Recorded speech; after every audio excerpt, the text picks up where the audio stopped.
বহরমপুরের কেল্লা বাবা, যারা কেল্লা বাবা কইলে হাসে, ওই কেল্লা বাবার কারণে আপনি মুসলমান হইছেন। কেল্লা বাবাকে জানো? কেল্লা বাবার ইতিহাস 2 মিনিটে বলে দেই। কেল্লা বাবার মূল নাম হলো সৈয়দ আহমদ। ওনার লম্বা লম্বা চুল ছিল, এই জন্য বলা হতো গেসুদারাজ, উরফে কেল্লা শহীদ। সৈয়দ আহমদ গেসুদারাজ উরফে কেল্লা শহীদ রহমাতুল্লাহ আলাইহি। প্রসিদ্ধ একটা ঘটনা, আল্লাহু আলাম, এটা তো ঐতিহাসিক ঘটনা, কোরআন হাদিসের মতো একেবারেই অকাট্য না, ঐতিহাসিক ঘটনা। হযরতে শাহজালাল ইয়ামানি মুজাররাদি রহমাতুল্লাহ আলাইহি 360 আউলিয়া নিয়ে প্রথম আসছে চট্টগ্রামে। এই চট্টগ্রাম থেকে ওনারা ইসলামের দাওয়াত বা খেদমত করতে করতে এই ফেনী, নোয়াখালী হয়ে, কুমিল্লা হয়ে, ব্রাহ্মণবাড়িয়া হয়ে, হবিগঞ্জ হয়ে সিলেট গেছে। ওনারা কিন্তু হঠাৎ করে সিলেট যায়নি। এবং হযরত শাহজালাল রহমাতুল্লাহ আলাইহি তিনি এই বাংলাদেশে আসার পিছনে মূল কাহিনী হলো শেখ বুরহানুদ্দিন রহমাতুল্লাহ আলাইহির বাচ্চা, ওনার সন্তানের আকিকা উপলক্ষে গরু জবাই করছিল। ওই গরু জবাই করার কারণে হিন্দু রাজা এবং হিন্দু যারা ছিল তারা রাগান্বিত হয়েছে, গুসা হয়েছে যে আমাদের মা জবাই করে ফেলছে।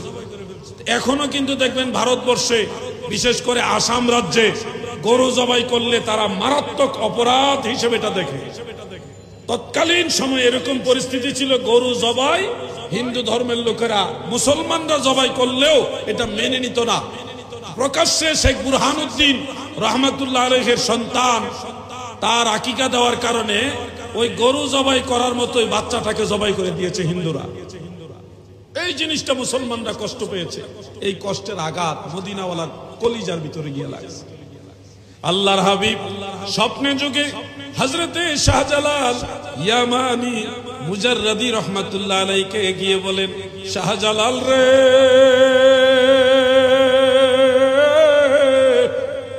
ও ইয়ামানের শাহজালাল, আমি মদিনার কামলিওয়ালা নবী, তোমাকে আদেশ দিলাম তুমি পূর্ব দিকে যাও, তোমার হাতে কিছু মাটি দিলাম, এই মাটিগুলি নিয়ে রওনা দাও।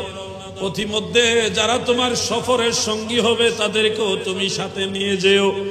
এই মাটির সাথে যে অঞ্চলের মাটির ঘ্রাণ এবং রং মিলে যাবে, ওই অঞ্চলে গিয়ে তুমি ইসলামের দাওয়াত দাও।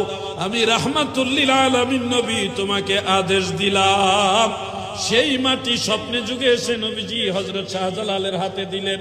ঘুম থেকে জাগ্রত হয়ে দেখে স্বপ্নের ভিতরে দেওয়া সেই মাটি বাস্তবে তিনার হাতে আছে।